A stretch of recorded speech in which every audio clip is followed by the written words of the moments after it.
You know, every time there's a new year, I wish that you could leave certain feelings in the past. Like you're able to leave other things in the past, like that one time you thought the best hairstyle in the world was taking it all from one side and like slicking it all the way over because all the boys in the apartment complex would think that was cute. You left that behind, but why can't I leave certain emotions and feelings behind? That would be beneficial. Don't you think? Don't you think that would be beneficial? Well, today we're going to talk about leaving feelings in the past, and this feeling is going to be an emotion of anger and just resentment and pain, and the best way to kind of leave that in the past and get rid of it is to forgive. Now, you're probably thinking I'm crazy. How is forgiving somebody who's giving me these feelings, how is that the answer, right? Well, it's not really the answer, but it's something that will help fix you. It's not about them, it's about you, and forgiving can help you more than you know. So today on Monday Coffee with the Doll, we are going to be talking about forgiveness. It's more than saying sorry. If you don't get that reference, look it up. Just Friends. It's amazing. So I've been through some really crappy things. We've talked about it a lot when we spend time together every week. And you know, one of the things that really helped me get over some of the horrible things in my life and some really crappy things that other people have done to me is forgiveness. And that can be a really hard thing to do, if not impossible.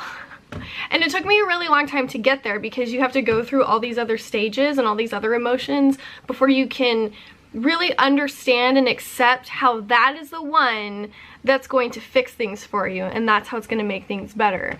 So, you know, there's a lot of things that you're going to go through in life that are really rough and they're really horrible, and you're the one that caused them. Like, it's your fault. There's nobody you can blame but you. But then there's going to be a lot of things that you go through that aren't your fault. It's 100% caused and inflicted on you by other people. And sometimes people do things to us because we did something first. But there's going to be a lot of times, I don't know, I know I personally have gone through a lot of incidents with other people that were 100% not my fault. I didn't do anything. I went out of my way to try and appease them and fix things with them or make them happy the way they needed to be made happy, and still they decided to choose a path of inflicting, you know, hate and pain and misery on me. And that can be a really, really hard thing to swallow, and it sucks, and it's hard enough because it's usually coming from somebody that you love dearly. So you have all of these emotions, you have a lot of anger and a lot of confusion and so much pain, and you're like, how in the hell am I supposed to forgive somebody who can do that to me? I went through a lot with my ex. It was not a positive relationship. Do we have okay times? Definitely. Do we have good times in the beginning? 100%. Narcissistic, abusive people do that though to hook you, and then once they got you, that's when all the fun begins. But you know, when we went our separate ways and I decided that enough was enough and I was gonna start, you know, changing how I handled our relationship and how I reacted to him, and you know, standing up for myself, it didn't go good. It didn't go good. I got lashed out at even more. I got abused and, you know, tormented even more by this person. And it got to the point where I was so hurt and so angry and just so tired of not only what he put me through when we were together, but how difficult it had become, you know, after the fact. You don't think people will do things to you, or people can act certain ways until a situation arises, and then sometimes, you know, you can be really shocked with how people will treat you and what people will do to you. And I was going through so many different things, but I was angry, and it got to the point where I was so tired and so angry of watching him not hurt me anymore, because he couldn't hurt me anymore, and he knew that, so he kind of steered towards using, you know, our kids. And kids aren't pieces in a game, you know, they're not pawns. And for people to go as low as to use children and put children through really horrible situations to benefit their agendas, there's no excuse for it. Like, it's not even worth talking about. People do that, or it's a really crappy thing to do. And all of that was just weighing so heavily on me. It was just chaos all the time. You know, we couldn't talk. We couldn't have a conversation, and it got to the point where I was just as much a part of it as he was, because instead of doing the right thing and rising above it, which is almost near impossible in situations like that because you are going through so much turmoil and pain, you know, it's hard to be rash and it's hard to be mature and do the right thing. But our kids were involved, so when kids are involved, you always have to strive above what you normally would, just period, because kids deserve that from you as a parent. And it took me a really long time to get out of that hole that he had pulled me in with him, you know? And I was reciprocating just as much hate and venom and just saying all of the things that his pain had put into me, the pain that he had given me had kind of manifested into this energy that, you know, we would get into, and it wasn't helping anything. And if it wasn't for my fiance now, you know, I would have really struggled. He was a huge support system through that. You know, if you can find a significant other that's willing to battle those types of battles with you, you know they're a keeper. Because it's like, why would you put yourself through this? I don't want to be here.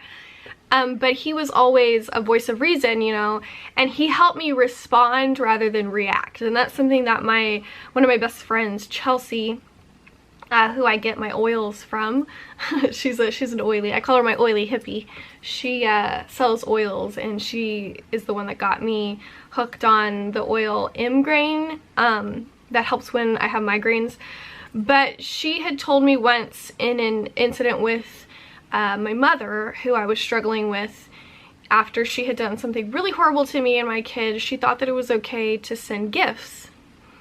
And I just couldn't fathom how somebody would think it was okay after they went out of their way to hurt you and your kids and people that they're supposed to love, and they would go out of their way to do something so horrible, thinking that their actions were justified in their agenda, put your kids through something super traumatic, and then send gifts like everything is okay.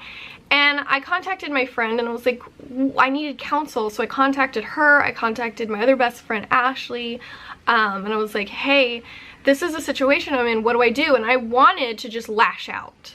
Like, my anger and the emotion that it gave me made me just want to react immediately. And my mom feeds on reactions, my ex feeds on reactions. Those mindsets feed on you reacting to their drama and their abuse and what they're doing to you. You have to feed that so they can keep going. And she said, Emily, you need to respond, not react. And responding would be to just get rid of them. She doesn't need to know. Your kids don't need to know. You know, you've removed that negative energy from y'all's lives. Just continue doing so. Don't let it affect you. Just get rid of it. And she was right, 100% right. And, you know, that's how my fiance was with my ex. He was always like, Emily, you just need to respond. You need to be factual. You need to, you know, make your point, you know, say what you need to say, that, and then just leave it. You don't need to banter. You don't need to feed into what he's calling you or saying to you. You know, whenever he has a temper tantrum, you just need to, just don't be a part of it. You don't feed into that. And the more that I removed myself out of those negative situations and didn't let them like just completely drain me, because situations like that pull you in and then you stay in them and they just tend to affect you and it just spirals out of control. And once I was able to get myself out of that hole of hate, I was able to do something even bigger. You know, when people hurt you, they put something in you that makes it really hard for you to see them in any other way except negative. And I was having a really hard time interacting at all, and the negative interactions were affecting my kids even more. And it became from where just he was doing it to I was participating in it. And you don't realize sometimes, you know, everybody has a breaking point and you're just like, enough is enough. I can't keep doing this. You don't get to treat me that way, and if you're not going to change and me being nice to you isn't going to fix it, then I'm just going to act like you. And you start lashing out, and you may not even realize you're doing it, but that's ultimately where a lot of us get. We just kind of get sucked into that behavior and we try to reciprocate it because we don't know what else to do. So we try to respond to people on their own level, and that doesn't help anything. It just hurts you. And once I was able to pull myself out of that, you know, hole of just ugly, bitter hate, I was able to see things on a different level. And what that showed me was that I was acting in pure pain and heartbreak 100%. Like every response, every move that I was making was fueled by the pain that he was causing me, the pain from our relationship, from our marriage, the pain from him abusing me, cheating on me, you know, the pain of what he was putting our kids through and seemed to be so okay with putting our kids through. And those are all really hard things to accept and deal with. And I wasn't dealing with them, you know. And once I was able to pinpoint that, I was able to reevaluate everything, you know. And I've had moments where I don't do well. I'll lash out, you know, I'm human. But I have a lot more moments where everything's really just, it's clear, and I'm able to focus on it as just from a factual standpoint, like, okay, this is your behavior, this is why it's wrong, and this is why I'm not going to allow you to, you know, involve us or hurt us or drag us into how you want to behave or how you want to live your life. I get to protect us from that. And I can just speak now like I'm talking to just any other adult human being, even if the behavior I'm dealing with isn't always at the adult level. And by just speaking factually and reciprocating, responding to the necessary points in the situation or the conversation, it keeps a lot of the emotional negativity out that can really harm the situation. And the way that I did that was I forgave him. You know, I really had to stop, and I had to look at all of the, you know, different sections of what was going on in the relationship and the situation entirely. And everything that was getting me to react the way it was reacting from a place of pain and a place of heartache. And I knew that for me to be able to respond positively, that's going to affect me and my kids the best that it can, and also not allow him to continue to control and hurt and just come in and wipe me out with, you know, whatever crap he wanted to bring, you know, to the table. It was like I removed that one thing that he still had over me, and he couldn't control me anymore. And by forgiving him and seeking my own happiness and seeking the important things that I needed in life for me and my kids, it was like he was no longer able to manipulate me and continue to, you know, poke me, even though I had left. You know, we're living different lives, we've made this agreement, we're divorced, we're moving our separate ways. But, you know, there's a lot of people that refuse to allow you to move on after that. They still feel that even though they weren't willing to love you and take care of you and do what they were supposed to do in a relationship, they still don't want you to find that in somebody else. And when you start doing that, they tend to lash out, and they'll come at you 10 times harder. And the best way to stop that is to not even have that emotional connection anymore. And when people hurt you, well, for me anyways, when people have hurt me so much, the best thing that I've decided to do is to just forgive that behavior for myself. Like, if that's how you want to be and that's how you view me and you're willing to do that to me, you're clearly not worth my time. But I'm also not going to allow you to control me with the hurt that you've put into my life. And by doing that, you forgive. You forgive everything that they've done. You wipe the slate clean and you move on. And it's not because they deserve it or because it's going to give them any type of closure or security. No, this is not for them. This is 100% for you. You know, and when I forgave him for doing all the horrible things to me that he did for almost a decade, you know, from when I was barely 17 years old until we were finally over. It was like 8 years. It wasn't a full decade. It was like 8 years. We were coming up on our 8-year. We had just celebrated our 8-year anniversary, actually, of being together. When I finally said enough is enough. And that's a lot of heartache and a lot of pain, and when you let all of that go, there's no more connection to that person. Like, when you remove it, remove it. Don't just say, okay, I'm done with them, I'm not gonna allow them to be in my life anymore, I don't want anything to do with them. But then if they pop up, because a lot of times important people in our life that hurt us, we can't really remove them entirely.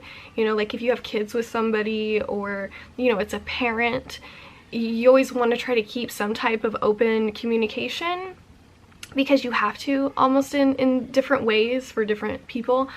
But you have to forgive and remove that so you can continue on your own path, if that makes sense. I don't know. But I do know that, you know, forgiving all of the pain that I had been put through for so long and just really letting it go for me is what helped me handle everything else to this day that I'm continuously put through. It helps me deal with it on a different level, like almost like a fair level. I feel like people who abuse others prey on like their insecurities and their weaknesses, and they try to stab you, you know, where you're the weakest. They know how to get to you, and they always go after that stuff. And I feel like once you forgive them and just wipe the slate clean on your own heart and your own mind, you really remove any connection that you have with that person other than just a, you know, basic communication level. It's not like you're involved with each other, there's no emotional pull, there's no real connection. Therefore they can't take from you anymore, they can't make you hurt anymore, they can't, you know, drain you in any way, because you don't allow them to access that part of your heart anymore. And it helped me. It really helped me. It saved me in a lot of ways, and it helped me move on and handle things more maturely, more realistically, you know, respond instead of react to anything that I'm put through now, where before it was just like this big emotional whirlwind anytime I got involved, because there was so many things that were left raw and open. And, you know, I never had that conversation with him. You know, he's never said sorry. He'll go through waves where he's like, I know I was the one that did everything wrong, it was my fault. And then he'll go right back to doing the exact same things, because people like that they're not really sorry, so they don't really change. They say what they need to say to kind of smooth that surface so they can get back in with you. And then as soon as they're like, okay, I did it, I fooled them, they're never smart enough to continue that. They always just go back to their regular ways, and it's disappointing, and ultimately it's their loss. You know, forgive and move on, because you deserve that, not because they deserve that. So that's my spiel. That's my spiel for the first Monday Coffee with the Doll of 2019. What? And this year we are continuing on with one of our most amazing sponsors, Forever Above Me. Forever Above Me they're my family. They're amazing. They're the ones that make my amazing coffee cups. You can get your own Monday Coffee with the Doll mug of positivity and start your week with the big cup of steaming hot positivity. Yes, you can, and you can rep what influences your life, because the things that we feed on, the things that we put inside of our hearts and our minds, they're the things that ultimately define us. So have some Monday Coffee with the Doll defining your life with a mug of positivity. Oh, I guess as a final thought, you know, I want to say that going into 2019, we have every possibility, every new possibility that we do every Monday of every week. And, you know, I think that a lot of us, even though we think that we remove things from our lives, we don't really remove them. And by removing them, I mean really having closure and letting them go. And in a lot of instances, we're going to come across things that we're never going to get real closure from that person. We're going to have to find closure within ourselves, because unfortunately, no matter how, you know, loving you can be and understanding you can be and how much you want to work things out and make things better, there's a lot of people out there that they just don't function that way. And you can put in and put in and put in all you want, but ultimately all they're doing is sucking it out of you, and they're not giving you anything back. So with people like that, with people who just choose to live in that negativity and that, you know, just that harmful lifestyle for themselves and for others, you really have to forgive and move on for you. you have to separate yourself and cut that out of your life, because if you don't cut that negative pain, that just, it's almost like an IV that they constantly have into you, that they're just sucking all of that good out of you that they can't have anymore, and that's the only way they can get it. So they'll make you react negatively to them, and you have to remove that. You can't let them have that control. And once you take that control from them by choosing to forgive them, there's nothing they can do to you. Nope. You just move on with your life. You move on with your life. You know, you'd be like, you know what, I forgive you. I forgive you for treating me horrible. I forgive you for all of the horrible things that you did to me, the crap that you put me through, the horrible unfairness, the stress, the strain, the judging, you know, the constantly trying to steal my happiness. I forgive you for that. I know I didn't deserve it. I know I tried. I know I did everything in my power, and you still chose this road. So I forgive you. I forgive you for what you have chosen to do to me, and I release you. And from here on out, I'm going to continue on living my life the way I want to, happily, with all the positive juju in the world that I can fit in my mug of positivity. That's what I choose. And I don't choose your negativity anymore, or your hurt, or your pain, or your control over me. I choose to forgive you. I choose to move on, because I 100% deserve that. All right, with all of that being said, this week's Monday Coffee Kisser was brought to you by Caité London and their liquid velvet matte liquid lipsticks. You know, I received one of these. I didn't know anything about this brand until I was a part of Ipsy. I don't get Ipsy anymore. I've been thinking about starting it up again, but I don't get it anymore. But I got a tiny one of these, and it was in this like really bright, almost neon red, and I absolutely loved the feel and the wear of it, but I wasn't too keen on the color. If it was a more neutral red, it would have fit into like more of my looks, but it was just such a bright, it's still one of my favorites though, because it's so beautiful. But I wanted to try more, so I went on their website, and I picked up this bad boy, and I wanted kind of a more neutral color, and this is the color Pinup. Pinup. I was like, oh well, what's better than that? That's the one I need to try. So this was the first one of their lip colors that I had purchased to try. I wanted more colors, and I'm really happy with it. Comes off a little, see that? I feel like I've had this for a while, and it didn't used to do that. But when I put it on today, I noticed that it felt a little bit more moist on my lips, and it's still not bad at all, but it's almost like maybe the oil separated a little because I've had it for a good long time. But I don't think it used to do that. I could be wrong. I don't know, but I absolutely love it. As you can see, it's not like a ton coming off. It's not really harsh in the waterline of my lip. That's kind of the worst part. Where it touches the saliva, it kind of starts coming off. Not this one. It's really soft. It's really comfortable. It kind of just becomes part of your lips. I don't know. It's definitely wears, as far as wear goes, it's one of my favorites. And the color's really neutral. So that's that. Monday Coffee Kisser. Not sponsored by. I purchased it myself. Most of the stuff I share, I purchased myself. But yeah, that's what I have to say. So we're going into 2019. Have a forgiving heart for you. Have a forgiving heart to better your just all around energy and persona every day, because ultimately it's going to help you. It's going to help you. It's going to help you be better, feel better. And like I said, forgiveness is more than saying sorry. Forgiveness. You guys have to, if you haven't seen the movie Just Friends with Ryan Reynolds and Anna Faris, it's absolutely hilarious. It's one of my favorite holiday movies. But you have to watch that movie and you'll get that reference. So, but I'm Emily Doll. I am your hostess with the mostest, and this was another episode of Monday Coffee with the Doll. Remember always, you are in control of the days that fill your week. Make them as amazing as you are, and remember, forgiveness. It's more than saying sorry. It's in your heart. So, bye!